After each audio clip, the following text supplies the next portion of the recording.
Chassav Marbe Rima, ça on a dit hier. Marbe Nechassim Marbe Leaga.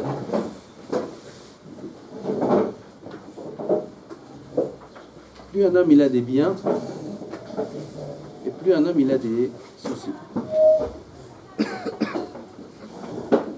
Al Yershov ki al Oshro verov Nechasav Yevale Yemotav Batov Ushnotav Bane'imim Veu Doeg Alehen Kol Hashana Kula. Un homme il croit, je vais avoir des biens, je vais avoir des affaires, je vais acheter des immeubles, je vais acheter ceci, je vais acheter ça. Et une fois que j'aurai beaucoup de biens et beaucoup de rentrées d'argent, alors je serai tranquille à la retraite. Moi j'ai un oncle aux États-Unis. Il était toute la journée en peignoir. Pourquoi? Il a acheté des terrains, plein de terrains, il a fait construire dessus, il faisait rentrer de l'argent, et il était toute la journée en peignoir. Comme ça, une fois le Rav de Las Vegas, il est venu ici, il m'a raconté, il connaît mon oncle là-bas, il m'a raconté, ton oncle, il était toute la journée en peignoir. Pourquoi? L'argent, il rentre tout seul, et pas un peu d'argent, beaucoup d'argent, il n'y a rien à faire.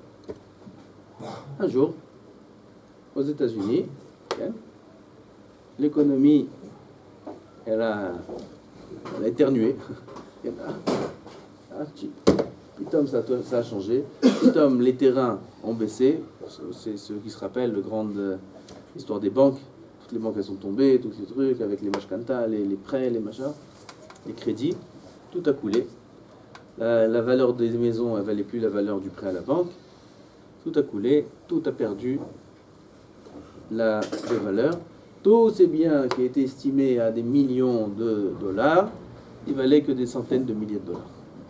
Plus d'argent, plus rien. Maintenant, il faut enlever le peignoir et mettre le bleu de travail. Et qu'est-ce que tu vas faire? Tu n'as plus d'argent. Eh bien, tu retournes à la case départ. Retour à la case départ. Un homme, il croit. An Yershov ki al Oshro verov Nechasav Yevale Yemotav Batov. C'est plutôt que c'est écrit à Bonnemina.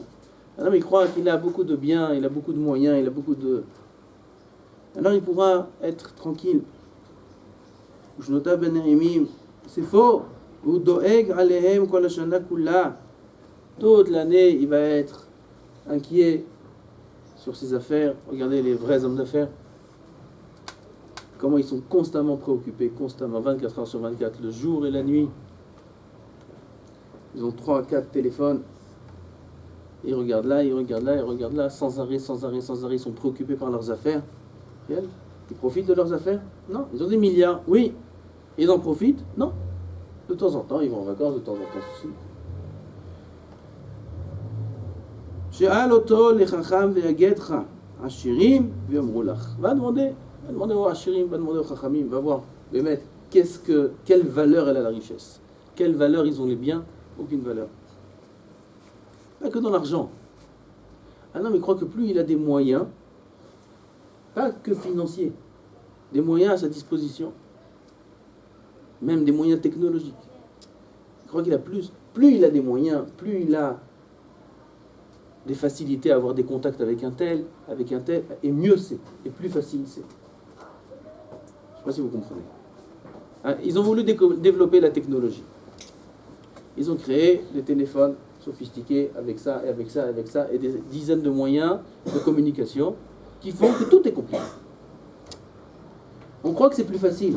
Ah ben c'est beaucoup plus compliqué. La tête, elle est toujours préoccupée. Un homme, il est toujours doeg.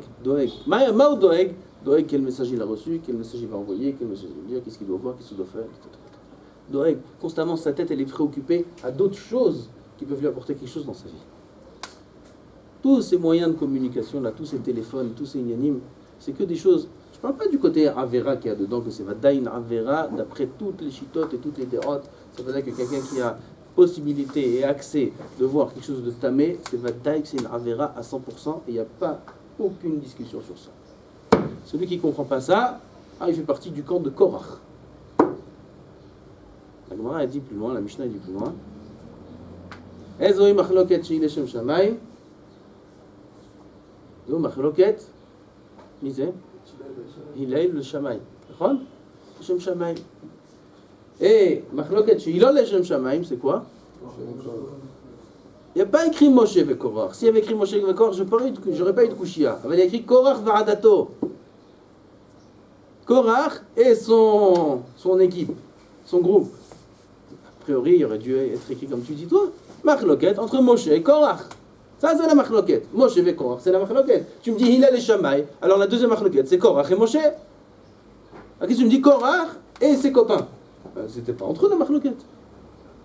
Et la ma. Tu crois qu'entre Korach et Moshe il peut y avoir une machloket? Tu crois que Moshe, ça commence d'être Rolex sur lui? Korach, s'il croit qu'il est en machloket sur la Kedusha, si la Touma croit qu'elle est en machloket sur la Kedusha, qu'elle sache qu'elle est en machloket sur elle-même. Vous comprenez? Il n'y a pas de machloket entre la Kedusha et la Touma. Ça n'existe pas une chose pareille. Mach est tamé, tamé. Et celui qui croit que la Touma, elle peut empiéter ou aller contre la Kedusha, ben qu'il sache qu'il fait une grave erreur. Et que simplement, il est en machloket sur lui-même. Celui qui croit, celui qui ose croire, que quand la Torah elle parle, et les Gdolim ils parlent, et ils disent ça c'est assourd, il va dire oui mais, qu'il sache qu'il fait partie du camp de Korach. Il faut qu'il le sache. Et quand il va aller contre, qu'il ne croit pas qu'il va contre Moshe, qui ne croit pas qu'il va contre la Torah, qui ne croit pas qu'il va contre lui-même. La Touma ne pourra jamais s'approcher de la Kedusha, jamais de la vie. Jamais de la vie. Et c'est pas chouette pour n'importe quel enfant qui a un petit esprit simple de comprendre que si j'ai un moyen d'atteindre les plus grandes profondeurs de la Touma, même si j'y vais pas, Akadosh Baruch Hu n'en veut pas. Akadosh Baruch Hu ne veut pas d'un appareil pareil. Akadosh Baruch Hu ne veut pas d'une chose pareille. Et vadaï que celui qui comprend ça, il fait partie du côté de la Kedusha, il n'y a aucun safek. Et si c'est pas clair aujourd'hui, demain ça sera dévoilé. Okay? Aval, aujourd'hui c'est déjà dévoilé pour celui qui a du date. Et tout celui qui va penser l'inverse, il faut qu'il sache qu'il fait une grave erreur. Pourquoi? Parce qu'il se met du côté de Korach. Et la machloket qu'il a, c'est pas avec Moshe, et c'est pas avec les Gdolim, et c'est pas avec la Torah, c'est avec lui-même. Lui, l'Aradato. C'est Garadato, tous ses copains. Ses copains qui traînent là-bas, ses copains qui traînent là-bas, ses copains qui sont là, c'est eux, c'est tout. Et à la fin, le Hémet, il va être dévoilé. Il faut bien avoir l'esprit clair. Le Hémet, c'est ce que la Torah a dit. Le Hémet, c'est ce que les Chachamim disent. Ça, c'est le Hémet. Okay? Maintenant, c'est voilé. Maintenant, on n'arrive pas à y croire. Maintenant, c'est ceci, c'est cela, il y a des épreuves. Demain, on va payer. Demain, on va donner du sachar à celui qui y a cru. Et à la fin, Korach, on connaît sa fin. Il a créé une bria spéciale, il l'a avalé, lui, et tout Sarada, et même, Yagmara dit, l'aiguille qu'il avait dans sa maison. L'aiguille, c'est ça le détail. Pour te... Même le plus petit élément qui appartenait à Korach, il est parti, il a roulé jusqu'au trou, comme ça Yagmara dit. Pour te dire qu'à la fin, il ne reste rien de Korach. Il reste rien de Doeg, et de Achitophel, et de celui-là, et de celui-là, et tous ceux qui sont venus et qui ont commencé à lever le nez contre la Torah, il ne reste plus rien d'eux. La Torah, elle est émette, elle restera émette jusqu'à la fin des temps. Am Israël, il l'a tenu jusqu'à aujourd'hui. Des dizaines et des centaines de peuples, ils se sont levés, ils ont voulu nous anéantir, ils ont voulu nous abominer.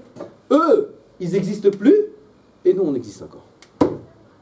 Il y a aujourd'hui Edomi, la Kouti, la Zev, la Kouti. Quand les 7 peuples-là, la Girgashi. Tu connais Girgashi? Tu connais quelqu'un de Girgash? Moi, je ne connais pas de Girgash aujourd'hui. Je connais portugais, je connais espagnol, je connais Girgash, je ne connais pas. Et regarde là-bas dans les textes, encore des noms de peuples que tu n'as jamais entendus de ta vie.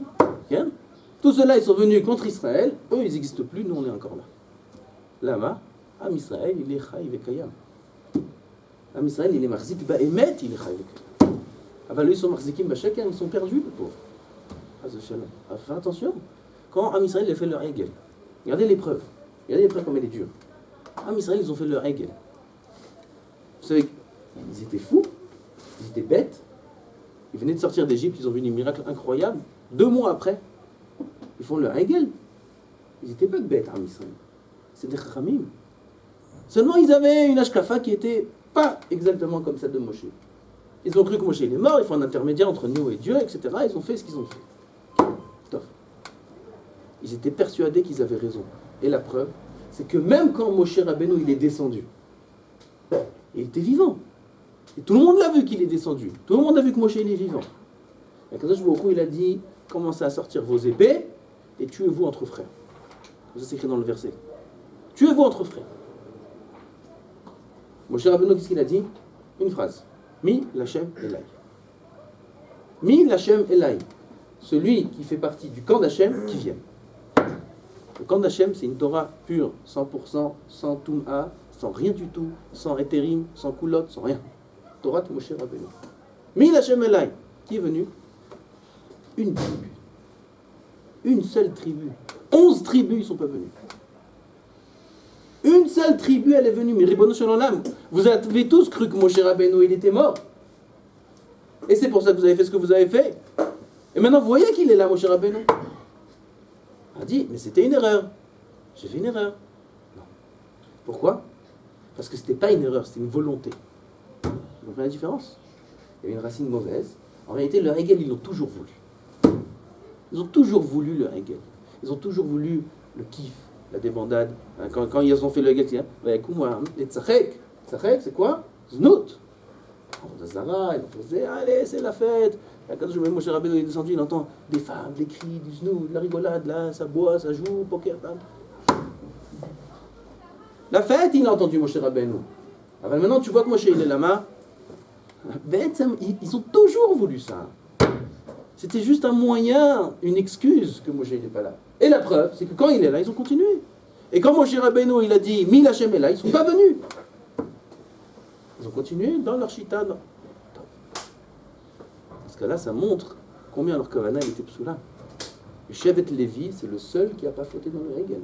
C'est le seul qui n'a pas été dans le Shimbud. C'est le seul qui a tenu la route. Le Shevet Lévi, c'est le Shevet qui étudie la Torah en Égypte. C'est Torah Temet. Torah Temet, on va vers la Kedusha.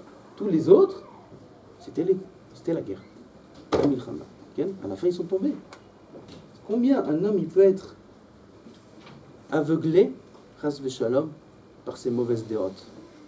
Un homme il peut être aveuglé par sa mauvaise façon de voir, par sa mauvaise façon de comprendre.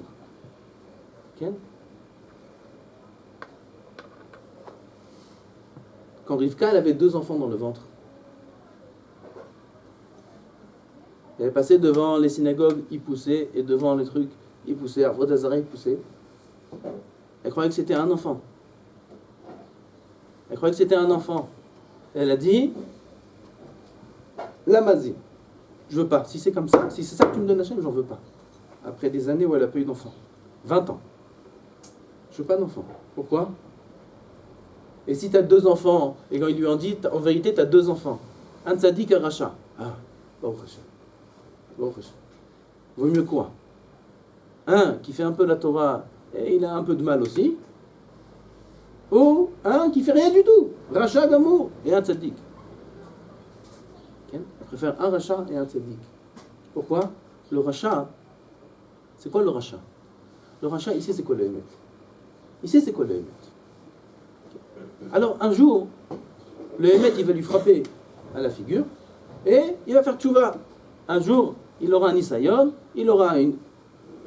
Et il fera tchouva, il va s'approcher de la Kedusha. Et ça à la fin, il a fait tchouva. La preuve, voilà. Et ça à la fin, il a fait tchouva. Sa tête, elle est dans la Marpella. Sa tête, et l'importance du corps, elle est enterrée avec Abraham, Yitzhak et Yaakov. Mais tu vois, il n'est pas du cœur. Alors, le rachat en soi, hein, il est clair dans ses idées. Il est clair dans son esprit. Regarde tous les jeunes qui font n'importe quoi, toutes les bêtises du monde. Je les vois tous les jours. Je donne des cours, je sais. C'est tous des techniques.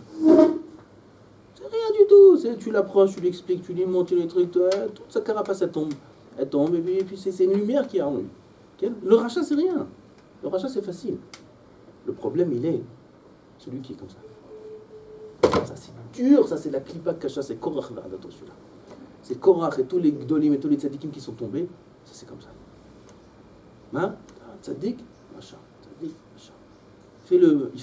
Il fait le bien, mais il repousse pas le mal. Je dis pas qu'il fait le mal, mais repousse pas le mal. Oui, c'est exagéré, oui, ceci, oui, cela. Ouh, ça c'est dangereux ça. C'est très dangereux ça. C'est plus dangereux que le rachat. Rivka, un enfant comme ça, n'en voulait pas. Donne-moi un rachat de tzaddik, le rachat, on va l'amener à la yeshiva, il va faire tchouva. Okay? Alors, tu me donnes un qui est comme ça j'ai rien à faire avec lui. Celui-là c'est fini, celui-là. Je peux rien faire avec lui. Celui qui a des dérotes qui sont psoulotes, alors il est perdu, miskin. Ça, c'est le grand danger. Combien il faut avoir une Torah Temet? Mil Hashem Elai, Pachout. Celui qui est avec Hashem, qui vienne avec moi. Celui qui veut la Torah, il faut accepter la Torah dans les 48 kinyanim. Il faut accepter la Torah dans toute son entité. 613 mitzvot, 613 mitzvot, tous les jours. Toute la vie. Il n'y a que Hashem, il n'y a que Hashem. Quoi, tout un petit peu guère. Assou. Moyen d'aller dans la... Assou. Ah, pour l'instant, tu as du mal. Ça va, Kadosh Baruch Hu, il est patient. Il donne la tchouva, il donne la possibilité. Ça va, c'est pas grave. Ah, t'as du mal. Ah, va dans ta tête. T'es en bonne santé dans ta tête? Dans ma tête, je suis en bonne santé. Tu lui demandes, c'est bien ce que tu fais ou c'est mal? C'est mal. Ils ont raison, ils ont tort, les rabbinim? Ils ont raison. Ah, pourquoi tu fais pas? J'arrive pas. Ok, j'ai mis raison. C'est pas grave. Ça passe. C'est pas bien, mais ça passe. Ah, voilà un qui a des dérotes. Il a des avis psoulim. Il dit, non, ça pourquoi? Ça pour ça. Ouh, ça c'est dangereux. Ça c'est dangereux. Ça c'est le grand danger. Combien il faut faire attention de faire partie du camp de Moshe, pas du camp de Korach, pas du camp de ceux qui font les machlokot, pas du camp de ceux qui vont contre, pas de leur camp, chas v'shalom. Parce que quand le Emet il va être dévoilé, alors les camps ils vont être séparés. Aujourd'hui, on peut vivre ensemble, on est mélangés, on ne voit pas exactement ce qu'ils pensent là, il n'y a que Hachem qui voit ce qu'il y a dans le cœur. Aval, Akadosh Baruch Hu, il y a un moment il va faire le tri, chas v'shalom. Il faut qu'on fasse partie du Shevet Lévi, pas des autres Shevatim qui tombent, chas v'shalom. Il faut faire très attention, il faut être mitrazek, bientôt on a Matan Torah, il faut prendre la Torah comme elle a été donnée à Har Sinaï. Bidiouk, il faut l'accepter. Même si on... Pourquoi on fait le tikkun? Vous savez pourquoi on fait le tikkun? Shavuot, on fait le tikkun. C'est quoi le tikkun? Un peu de chaque paracha, un peu de Teilim, c'est des extraits. On prend une partie de chaque chose. Oui, pourquoi on fait ça? Fais une chose entière, bien. 3 psukim là. Non. Parce que quand on fait ça, on dit à Boré Olam, on veut toute la Torah. On ne peut pas tout étudier en une nuit. Mais on te dit, on veut tout. On prend sur nous tout. Voilà ce qu'on veut. Voilà, on te dévoile, le jour de Shavuot, ce qu'on veut. On veut toute la Torah. Tout ce qu'ils disent les Chachamim. Tu as dit dans ta Torah, écoute les Chachamim, on écoute les Chachamim. Tu dis dans ta Torah ça, on fait ça. Tout, on veut tout. Okay? Ça, c'est ce qu'on veut. Voilà, on t'a dévoilé ça une fois dans l'année. Après, ce qu'on va faire, j'ai mis raison. On va essayer de faire tchouva, on va essayer de limiter la casse. Okay? Aval, ce qu'on veut, on veut tout. Voilà, si Chas v'Shalom, on dit, non, ça oui, mais ça, je pense pas, ça c'est exagéré, ça c'est ceci, ça c'est cela. Oh, ça c'est dangereux, ça. C'est très dangereux. Okay? Beaucoup, nous dirons dans le coin, 3 chemins, amen, amen.